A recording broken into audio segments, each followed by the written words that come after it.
और चलिए अब इसी मुद्दे पर चर्चा करते हैं। चर्चा करने के लिए हमारे साथ मेहमानों का एक खास पैनल जुड़ा हुआ है, जिनसे मैं आपका परिचय करा देती हूँ। अशोक यादव जी हमारे साथ जुड़े हुए हैं, प्रवक्ता हैं समाजवादी पार्टी से। शमशी आजाद जी हमारे साथ जुड़े हुए हैं, नेता हैं भारतीय जनता पार्टी में और पॉलिटिकल एक्सपर्ट हमारे साथ जुड़े हुए हैं। आलोक द्विवेदी जी, आप सभी मेहमानों का मैं बहुत बहुत स्वागत करती हूं आज के इस चर्चा में। और चर्चा की शुरुआत अशोक यादव जी आपके साथ करना चाहूंगी। आपसे समझना चाहूंगी क्योंकि एनकाउंटर का मामला जिस तरह से सुल्तानपुर डकैती के बाद बहुत ज्यादा सियासी रूप ले चुका है, आप लोगों की ओर से भी इस मुद्दे को लेकर तमाम तरह की बयानबाजियां की गई हैं, लेकिन आज चर्चा का केंद्र बिंदु ये है कि एनकाउंटर को लेकर जो इतना हो हल्ला मचाया जा रहा है, अगर एनकाउंटर के आंकड़े पिछली सरकारों के देखे जाएं तो अब तत्कालीन सरकार जो है वो आंकड़ों में बहुत पीछे है। और जो सियासी रूप दिया जा रहा है, क्या उन आंकड़ों पर नजर नहीं डाली गई है और बयानबाजी करके उपचुनाव की फील्ड सेट करने के लिए किया जा रहा है ये सब? की आवाज थोड़ा सा डिस्टर्ब आ रही है, लेकिन मैं जो समझ पा रहा हूँ उतना बोल रहा हूँ। जो सवाल इनकाउंटर का नहीं है, सवाल है फेक इनकाउंटर का। सवाल है बाईपास करने का, कानून को बाईपास करने का। आप देखिए, हमारे राष्ट्रीय अध्यक्ष ने कहा कि जो सरकार कमजोर होती है वो इस तरह का काम करती है। अगर सरकार के पास दम नहीं है, सरकार के पास वो विश्वास नहीं है कि हम किसी अपराधी को कानून के तहत सजा दिलवा पाने में सक्षम है, ये सरकार की अक्षमता को साबित करता है इस तरह का फेक इनकाउंटर। अगर सरकार सक्षम है तो वो कानूनी तरीके से किसी भी अपराधी को सजा दिलाने के लिए प्रयास करती है। दूसरी बात, सवाल उठता है फेक इनकाउंटर का। आप देखिए, इसके पहले जो सवाल खड़े हुए थे मंगेश यादव को लेकर के कि जो मुख्य साजिशकर्ता, जो मुख्य आरोपी इस घटना में, वो आरोपी को एसटीएफ कोर्ट में हाजिर करवाती है। सवाल खड़ा कहां से हुआ? वहीं से सवाल खड़ा हुआ और मंगेश यादव के साथ इस तरह घटना हुई। उसके बाद जब पूरे प्रदेश में एक आंदोलन चला कि लोगों ने कहा कि जाति देख के इनकाउंटर हो रहा है, तो आपाधापी में, आनंद फानन में योगी सरकार ने डैमेज कंट्रोल करने के लिए, एक फेक इनकाउंटर को बैलेंस करने के लिए और सरकार के खिलाफ जो असंतोष फैल रहा था, इस असंतोष को दबाने के लिए एक दूसरे कमाल की बात है आरोपी का अशोक जी, एनकाउंटर कर देती है। अभी तक जब तक एनकाउंटर नहीं हो रहा था तब तक आप लोग कह रहे थे कि इस पूरे मामले में और भी आरोपी ऐसे हैं जो यादव नहीं है, मुस्लिम नहीं है, उनका एनकाउंटर नहीं किया जा रहा है। अब जब एनकाउंटर हो गया तो आप कह रहे डैमेज कंट्रोल। ये तो बात वही हुई ना, चिट्ट भी अपनी पट्ट भी अपनी। नहीं, देखिए, वही मैं कह रहा था, जो इनकाउंटर नेचुरल इनकाउंटर होता है उस पर कोई सवाल नहीं खड़ा करता है, लेकिन इस तरह के जो इनकाउंटर कराए जाते हैं ये राजनीतिक लाभ के लिए, तमाम सवालों से बचने के लिए। और दूसरी चीज, जो बुलडोजर इनकाउंटर, जो शॉर्ट टर्म की जो पॉलिटिक्स होती है ना, जैसे फिल्मों में आप देखती होंगी ना, dialogue no FIR no arrest no talk फैसला ऑन द स्पॉट, मतलब हीरो जो है डायलॉग मारता है। इस तरह की सस्ती लोकप्रियता, जो उससे बी ग्रेड की फिल्मों में सस्ती लोकप्रियता हासिल करने के लिए काम होता है ना, उसी तरह से बी ग्रेड की सरकार भी उत्तर प्रदेश में सस्ती लोकप्रियता हासिल करने के लिए कभी इनकाउंटर, कभी बुलडोजर। अरे आप संविधान की शपथ लिए भैया, आप सत्य निष्ठा से प्रतिज्ञान किए हैं कि मैं विधि द्वारा स्थापित भारत के संविधान में सच्ची श्रद्धा और निष्ठा रखूंगा, और ये कर क्या रहे हैं आप लोग? अशोक जी, कुछ आंकड़े निकाले हैं मैंने भी, कुछ आंकड़े नहीं सुनिए, कुछ आंकड़े निकाले हैं 2003 से लेकर 2007 के कार्यकाल। तत्कालीन मुख्यमंत्री उस वक्त मुलायम सिंह यादव जी थे। 499 एनकाउंटर हुए हैं महज 4 साल के इस कार्यकाल में। ठीक है, ये जो आंकड़े निकल कर सामने है 499 बदमाशों के, इस एनकाउंटर के बारे में क्या कहेंगे फिर आप? लगभग 500 के पास ये उस इनकाउंटर में, जी देखिए, जब हमारी सरकार थी तो भाजपा विपक्ष में थी, तो वो सवाल उसको उठाना चाहिए था। जो भी इनकाउंटर, फेक इनकाउंटर हुए होंगे या जो भी गलत इनकाउंटर हुए होंगे, तो सरकार से सवाल पूछने का अधिकार था ना बीजेपी को। सरकार ने, बीजेपी ने सवाल क्यों नहीं पूछे? क्योंकि हम लोगों ने कभी जाति देख के, कभी राजनीतिक लाभ के लिए, कभी फेक इनकाउंटर हमारी सरकार में नहीं हुआ, इसलिए सवाल भी नहीं खड़े हुए। इनकी सरकारों में फेक इनकाउंटर हो रहे हैं। ये सारे वाजिब एनकाउंटर हुए हैं आपके हिसाब से? हमारे सरकार में कोई जाति देख के, कोई राजनीतिक लाभ के लिए, कोई इस तरह का जो सस्ती लोकप्रियता हासिल करने के लिए कोई इनकाउंटर नहीं हुए। अगर इनकाउंटर इस तरह का हुए होते तो इनको सवाल उठाना चाहिए था, जैसे हम लोग आज सवाल उठा रहे हैं। ठीक है, शमसी आजाद जी, सस्ती लोकप्रियता, डैमेज कंट्रोल, क्या कहेंगे इस पर आप? क्या जाति देखकर जो एनकाउंटर का आरोप लगातार समाजवादी पार्टी की ओर से लग रहा है, इन आरोपों पर क्या कहेंगे आप? और दूसरी बात, जिस तरह से आंकड़ों का देखिए जिक्र किया अभी अशोक यादव जी ने, उन्होंने कहा कि ये जो 499 एनकाउंटर का मैंने उन्हें रेफरेंस दिया, तो उन्होंने कहा कि अगर गलत होते तो भाई उस समय पे बीजेपी को आवाज उठानी चाहिए, क्यों नहीं उठाई? इसका मतलब यही है कि वो एनकाउंटर फेक नहीं थे, सही एनकाउंटर किए गए हैं। देखिए दीपिका जी, जितने भी अपराधी आज के दौर में निकल रहे हैं, चाहे वो जाली नोट की बात आप ले लीजिए, चाहे बलात्कार की बात ले लीजिए, चाहे चैन स्नैचिंग की बात ले लीजिए, चाहे सुल्तानपुर डकैती की बात ले लीजिए, अपराधी मतलब समाजवादी। जब भी हम लोग कहीं न्यूज सुनते हैं कि यहाँ पर हत्या हो, यहाँ पर बलात्कार हो, यहाँ पर गुंडागर्दी हुई, तो ये बिल्कुल साफ समझ में आ जाता है कि इनका कहीं ना कहीं कनेक्शन जो है ये समाजवादी पार्टी से जरूर है, और इसीलिए पब्लिक में एक मैसेज चला गया है, अपराधी मतलब समाजवादी। ये बिल्कुल साफ चल रहा है। और आपने देखा भी होगा कि जब जांच छूटी, जब उनका सिरा तलाशा जाता है, जब उनका जो है ये टारगेट किया जाता है कि इनको कहाँ से फंडिंग मिले, इनको कौन पाल रहा है, इनको कौन पुशअप कर रहा है, इनको कौन सहारा दे रहा है, इनको कौन ताकत दे रहा है, तो कहीं ना कहीं समाजवादी पार्टी के लोग निकलते हैं। अभी देखिए जाली नोट का कारोबार पकड़ा कि उसमें कौन है समाजवादी पार्टी के लोग, कन्नौज की बात की जाए कौन है समाजवादी पार्टी के लोग, अयोध्या की बात की जाए कौन है समाजवादी पार्टी के लोग, अपहरण कौन कर रहा है, सांसद का बेटा कर रहा है। तो ये सारी चीजें बिल्कुल साफ दर्शा रही कि कहीं ना कहीं अपराधी जो पुरानी सरकारों में जिनको पाला गया था, जिनको बढ़ाया गया था, जिनको जो है भूमि आवंटित की गई थी, जिनको पैसे की फंडिंग की गई थी, जिनको ताकत दी गई थी कि वो बूथ कैप्चरिंग करें, चुनाव में उनका सहारा दे, तो आज वही लोग जब बेरोजगार हो गए हैं तो कहीं ना कहीं उन्होंने जो अपराध करने का सहारा लिया, और अपराध के रास्ते वो चाहते हैं कि बढ़े, लेकिन उनको ये ठीक है, शायद भूल हो लेकिन गई शमसी कि जी, योगी एक जी की एक सवाल सरकार जो है। अशोक जी ने उठाया था उसी को मैं आपसे भी पूछना चाहूंगी। क्या महज इसे एक संयोग समझा जाए कि पहले एक यादव का एनकाउंटर होता है, उसके बाद एक ठाकुर का एनकाउंटर होता है, और आज सुबह होते ही खबर सामने आती है कि एक मुस्लिम का एक एनकाउंटर हुआ है, तो क्या इसे एक संयोग के तौर पर बस देखा जाए? ये समाजवादी पार्टी जोड़ सकती है कि यादव है, ठाकुर है, अल्पसंख्यक है, और ब्राह्मण है, और जो भूमिहार है, और जो दलित है।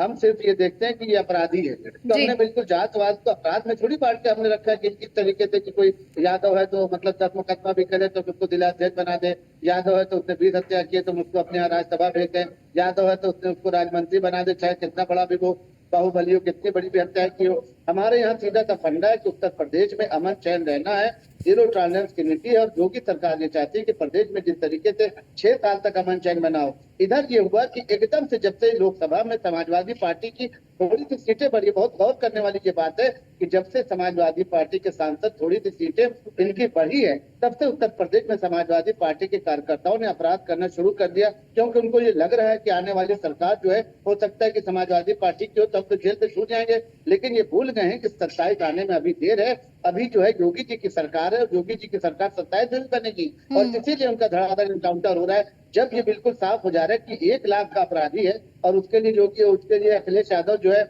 भी वो कह रहे हैं कि इनको जो है गलत मारा गया, 1 लाख का अपराधी अगर उसका एनकाउंटर होता है तो अखिलेश यादव उस पर सवाल उठाते हैं। अरे अपराधी अपराधी है, उसकी कोई जांच नहीं होती। अखिलेश यादव को ये बिल्कुल साफ समझना चाहिए कि हमारे यहाँ जो प्रशासन कार्रवाई करता है तो ये देख के करता है कि अपराधी है कि नहीं है। अब उसको समाजवादी पार्टी जातिवाद में लेकर चले, अपनी बिरादरी से जोड़कर चले, अल्पसंख्यक समाज के वोट के लिए लेकर चले, ये सारा दीपिका जी जो सारा खेल है वो सिर्फ ये है कि थोड़े से वोट बैंक के लिए कि किसी भी तरीके से लोगों के जरिए जो है, गरीबों के जरिए, मासूमों के जरिए, जो अपराधी है उनके जरिए, जो थोड़ा बहुत इधर उधर भटके उनके जरिए किसी भी तरीके से सत्ता हासिल कर ली जाए। लेकिन ठीक। प्रदेश की जनता जो है, 80% जनता जो है ठीक है। वो ये जानती है कि योगी की सरकार का मतलब है कि प्रदेश में अमन चैन रहे, गुंडा राज खत्म हो जाए, माफिया राज ठीक है। खत्म हो जाए, माए बहनें जी। सुरक्षित रहें, आलोक रोजगारी द्विवेदी जी, रोजगार। आप कि इस पूरे बयानबाजियों को, इन कड़ियों को अगर जोड़कर देखें, अभी जिस तरह से अशोक जी भी जिक्र कर रहे थे और कह रहे थे कि सस्ती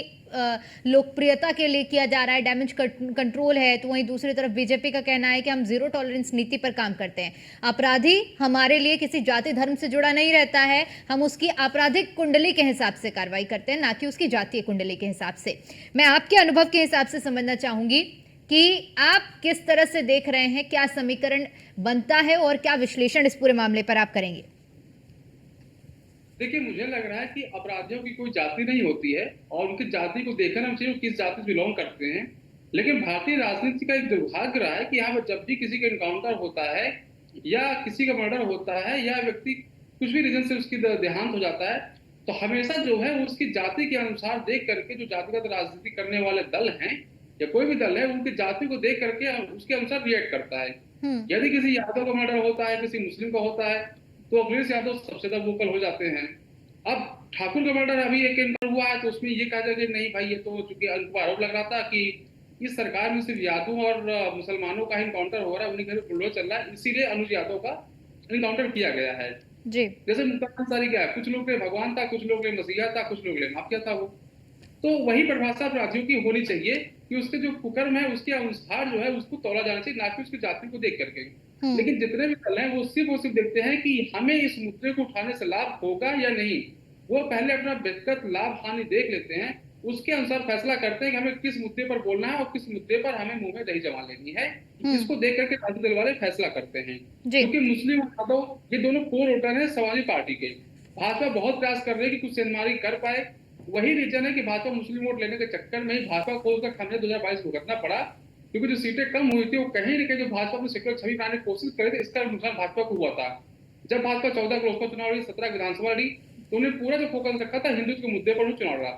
हिंदू के मुद्दे के कारण की सीटें बढ़ गई, लेकिन जब उन्होंने सोचा कि नहीं हमको सेक्युलर बनेंगे, हम ज्यादा सीटें पाएंगे, तो कभी कभी क्या होता है उल्टा हो जाता है। तो भाजपा के साथ में उल्टा हो गया। जो उनकी स्ट्रैटेजी कहीं ना कहीं वो 22 में और 24 में उसको फेल हुई। 22 में जब उनकी सरकार बन गई थी, इनकी सीटें जो है पहले मुकाबले लगभग 50 सीटें कम हो गई थी, उसका नुकसान भाजपा को हुआ था। तो जिसकी जो इमेज है उसके वो बने रहना चाहिए। जाति जो अपराधी जिनका भी काउंटर हो रहा है, चाहे समाजवादी पार्टी हो या भाजपा हो या कोई दूसरा दल हो, वो पहले उसकी जाति देखता है, फिर बताता है कि वो अपराधी है या नहीं है। जैसे आप देखिए 2017 जब 22 चुनाव था, उससे पहले के मोमेंटो से किया जा रहा था कि ब्राह्मण नाराज है, तो बल्कि मैंने तो समाजवादी पार्टी के जो अखिलेश यादव कुछ करीबी उनको मैंने कहा भी था कि अगर आपको लग रहा है कि ब्राह्मण नाराज की खबरें भी आ रही हैं, तो मैंने कहा आपको डाटा बनाओ कि कौन सा ब्राह्मण कितने एनकाउंटर किस जिले में किया गया है। मैंने कहा आकर लेके जाओ तो ब्राह्मण ठोस ना जाओ आपकी तरफ आ जाएगा।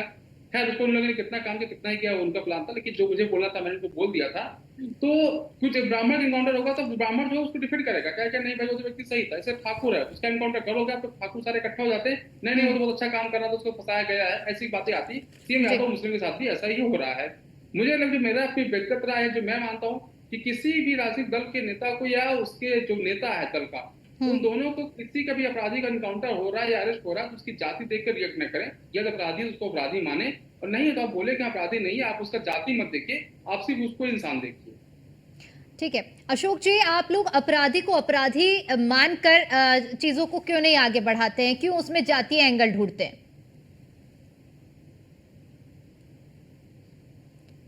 क्या एक अपराधी को, आपकी आवाज नहीं पहुंच पा रही है, मुझे लगता है कि आपने अपना ऑडियो म्यूट कर रखा है शायद। हाँ दीपिका जी आवाज आ रही है? जी जी। हाँ देखिए, विपक्ष का काम है आईना दिखाना सरकार को, मीडिया का काम है आईना दिखाना सरकार को। आपको पता होगा अभी 2 दिन पहले आईना दिखाइए, लेकिन क्या आप लोग नहीं चाहते हैं कि प्रदेश से, देश से अपराध खत्म हो? बिल्कुल सभी लोग यही चाहते हैं कि प्रदेश से अपराध खत्म हो, लेकिन आप देखिए अभी हमारे भाजपा के साथी तमाम बातें कर रहे थे, अभी तो दिख नहीं रहे हैं यहाँ पे, लेकिन आप उनसे सवाल पूछती कि बृजभूषण शरण सिंह जी कौन थे? भाजपा के सांसद थे और किस तरह के आरोप उनके ऊपर थे। आप उनके जगह उनके बेटे को टिकट दे देते हो। स्वामी चिन्मयानंद भाजपा सरकार में गृह राज्य मंत्री थे, उनका पोषण करते हैं योगी जी, उनके मुकदमे वापस लेने का प्रयास करते हैं, हाई कोर्ट ने मना कर दिया। तो अपराधियों का संरक्षण आप जाति देखकर, अपनी पार्टी देखकर कर रहे हो। इसके अलावा आप देखिए 69,000 शिक्षक भर्ती में जाति देख के ही तो उनका आरक्षण लूटा गया था।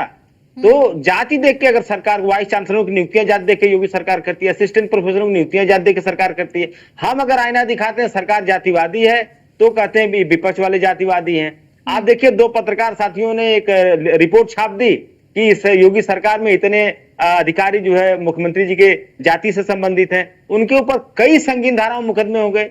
आप ये खंडन करते हैं कि नहीं ये झूठ है, समझ में आ रहा है, आप खंडन नहीं कर पाए कि ये जो पत्रकार रिपोर्ट दिखा रहे हैं वो झूठ है। आप उनको रिपोर्ट को दबाने के लिए, उनको डराने के लिए उनके ऊपर संगीन धारा मुकदमा जो है दर्ज करते हो। तो आप कट्टर जातिवाद कर रहे हो।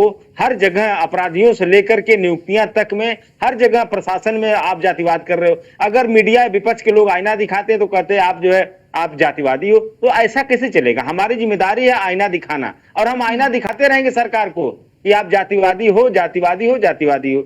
इसके अलावा हमारी भी इच्छा है कि प्रदेश से अपराध खत्म हो, लेकिन जब योगी सरकार जाति देख के अपराधियों का संरक्षण करेगी तो अपराध कैसे खत्म होगा? हमारे राष्ट्रीय अध्यक्ष जी ने कई बार मांग किया कि आप टॉप 10 अपराधियों की सूची जारी कर दीजिए, पता चल जाएगा कौन अपराधी किस दल में है, किसके संरक्षण में फूल रहा है, लेकिन सरकार आज तक नहीं जारी की। फिर आप दल टॉप पर 10 आ गए, अपराधियों को सोचिए। दल पर आ गए, संरक्षण पर आ गए। मैं फिर से यही कहूंगी कि अपराधी की कोई जाति नहीं होती है, कोई धर्म नहीं होता है, और मुझे लगता है कि ऐसा कोई राजनीतिक उससे रिश्ते नाते भी नहीं रखने चाहिए। अपराधी किसी को भी नुकसान पहुंचाता है तो सोचिए कितनी बड़ी क्षति होती है। सुल्तानपुर एनकाउंटर की अशोक जी अगर हम बात करेंगे, जिसकी डकैती की गई है जिसकी दुकान में, सोचिए उस पर क्या गुजरी होगी। तो क्या उसे बचाना वाजिब सवाल है? आप बताइए, आप उसकी जगह अगर आप या हम होते तो सोचिए हम पर क्या बीत रही होती।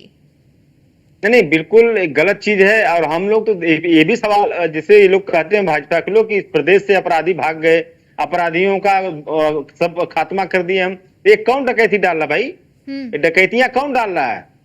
ये इस तरह की काम जो एनसीआरबी का डेटा है, या तो झूठ बोल रहा है या तो योगी सरकार झूठ बोल रही है। एनसीआरबी का डेटा आप उठा के देख लीजिए, क्या क्राइम रेट है उत्तर प्रदेश का। ये कौन कर रहा है? ये तो यही अपराधी कर रहे हैं उत्तर प्रदेश के। तो योगी सरकार जो क्राइम कंट्रोल का जो दावा है, ये भी फर्जी दावा एनकाउंटर की तरह। तो आप एक तरफ फर्जी दावे कर रहे हो, ऊपर से तमाम आरोप विपक्ष के ऊपर लगा रहे हो, तो ये दोनों बातें नहीं चलेंगी। दीपिका जी, एक तरफ अशोक जी आप लोग कहते हैं, सपा मुखिया अखिलेश यादव का बयान जो कि मैं बताती हूँ, जो उन्होंने कहा है कि कमजोर लोग एनकाउंटर को अपनी शक्ति मानते हैं, और एक तरफ आप कह रहे हैं कमजोर लोग जो शक्ति मान रहे हैं, दूसरी तरफ आप ही के सरकार के कार्यकाल में ये आंकड़ा बोलता है कि कितने ज्यादा एनकाउंटर हुए हैं। तो ऐसे तो शक्ति तो आपके कार्यकाल में भी मानी गई है एनकाउंटर को। देखिए दीपा जी, इसका जवाब मैंने दिया था कि कोई भी सरकार अगर नेचुरल इनकाउंटर होता है, कोई अपराधी अगर पुलिस के ऊपर फायरिंग करता है तो सेल्फ डिफेंस में गोली चलती चलाती है, इसमें कोई दिक्कत नहीं, किसी को कोई दिक्कत नहीं। लेकिन अगर इस तरह से पिक एंड चूज करके किया जाएगा तब समस्या खड़ी होती है। और बैलेंस करने के लिए किया जा रहा है, पिक एंड चूज करके मारा जा रहा है। तो इस तरह के काम अगर सरकार कर रही है तो इस पे आईना भी हम न दिखाएं तो विपक्ष में रहने का मतलब क्या रहेगा हमारा? हम आईना नहीं दिखाएंगे सरकार को तो सरकार तो आप निरंकुश हो जाएगी। आप देखिए, किसी सरकार में आज तक कोर्ट से, जिसे कोर्ट से कन्विक्टेड योगी सरकार कन्विक्टेड है कि ये आरक्षण में लूट की है 69,000 शिक्षक भर्ती में, तो जातीय देख को ही तो इसमें लूट हुई है। तो आप सरकार की, ये एक तरह से देखा जाए योगी सरकार जो लगभग 7.5 साल हो गए उत्तर प्रदेश में शासन करते हुए, लेकिन इतना प्रबल जातिवादी सरकार अभी तक उत्तर प्रदेश के इतिहास में कभी नहीं आई थी। इसका जीता जागता उदाहरण मैंने 2-3 आपको दिया, अभी पत्रकारों का उदाहरण दिया मैंने आपको, तमाम जो नियुक्तियों का उदाहरण दिया मैंने आपको। इसके अलावा सरकार की मंशा आज भी साफ नहीं है। इसी का दुष्परिणाम इनको 2024 के लोकसभा चुनाव में मिला कि जो 62 से 33 पे आ गए। अभी इनको 10 उपचुनाव उसमें भी मुंह की खानी पड़ेगी, और 27 में तो ये गाना बजाना करके जा ही रहे हैं, इसमें कोई दिक्कत नहीं। ठीक है आलोक जी, देखिए अभी अशोक जी का कहना है कि विपक्ष का काम है भाई सवाल उठाना, हम सवाल उठाएंगे एनकाउंटर को लेकर। जो आंकड़े भी मैंने उनके सामने रखे हैं, उन्होंने कहा कि एनकाउंटर करिए, सेल्फ डिफेंस में पुलिस की ओर से एनकाउंटर होते हैं, लेकिन ये फेक एनकाउंटर करना गलत है जो अब हो रहे हैं, ये ऐसा उनका कहना है। क्या कहेंगे इस पर आप? देखिए, इनकाउंटर फेक या नहीं, मैं उस पर कमेंट तो नहीं करूंगा, लेकिन हाँ मैं जरूर मानता हूँ कि विपक्ष का काम होता है सरकार को आईना दिखाना, और सरकार कुछ भी गलत नहीं किया तो उसका विरोध करना। देश और प्रदेश में अगर मजबूत विपक्ष होगा तो मेरा मानना है कि उससे जो है वो जनता का लाभ होता है। यदि विपक्ष मजबूत नहीं है तो सरकार कहीं ना कहीं निरंकुश हो जाती है, अपने मनमानी फैसले लेती है। तो प्रदेश से और प्रदेश से विपक्ष हमेशा मजबूत होना चाहिए। अब वो इनकाउंटर जो किया है, लेकिन आप समझिए जिस व्यक्ति की दुकान में लूटपाट हुई है, मुझे लगता है कि उसने उस दिन बहुत चैन के साथ खाना खाया होगा। जिसकी घर में लूटपाट की घटना घटती है उसका दर्द वही व्यक्ति समझ सकता है, बाकी उसका दर्द हम आप यहाँ बैठ कर नहीं समझ सकते जिस दर्द के दौर से गुजर रहा है वो। दूसरा, सरकार ने देखिए अगर इनकाउंटर किया तो मुझे लगता है कि कहीं ना कहीं ये जो अपराधी इनका भी मोरल जो डाउन करता है, क्योंकि उनको भी अंदर दर्द होता है कि अगर हम बात करेंगे तो हो सकता है कि हमें सजा नहीं, हमें पहले हो सकता है इनकाउंटर हमारा कर दिया। तो सरकार एक योगी जी के मामले में तारीफ करने को लिए दहशत तो अपराधियों के बीच में बनाई है कि हाँ इनकाउंटर किसी का हो सकता है। ये दहशत मैं मानता हूँ कि हाँ जाति विशेष वर्ग में ज्यादा फैली हुई है, वो हो सकता है। और यही बात जातिवादी नेता योगी जी हैं या नहीं है, तो मुझे लगता है कि इस पर तो अखिलेश जी की भी विश्लेषण करना पड़ेगा, वो जातिवादी थे कि नहीं, अपने योगी जी भी करना पड़ेगा कि है कि नहीं है। इसका विश्लेषण मुझे लगता है कि जनता के ऊपर छोड़ेंगे। और 27 चुनाव भी बहुत दूर है, अभी नहीं कह सकते हैं कि कौन चुनाव जीतेगा, लेकिन मैं इतना जरूर जानता हूँ, जितना मैं राजनीति की समझता हूँ, कि 2027 में चुनाव बहुत ही कड़ा चुनाव होगा, और कुछ भी नहीं कर सकते उसमें समाज पार्टी सरकार बनेगी या भाजपा सरकार बनेगी। बिल्कुल टफ फाइट रहेगी, लेकिन अभी जिस तरह से उसमें समय है तो सियासी फील्ड उसी को लेकर सेट की जा रही है, और ये साफ तौर पर देखने को भी मिल रहा है। आलोक जी, बहुत बहुत शुक्रिया।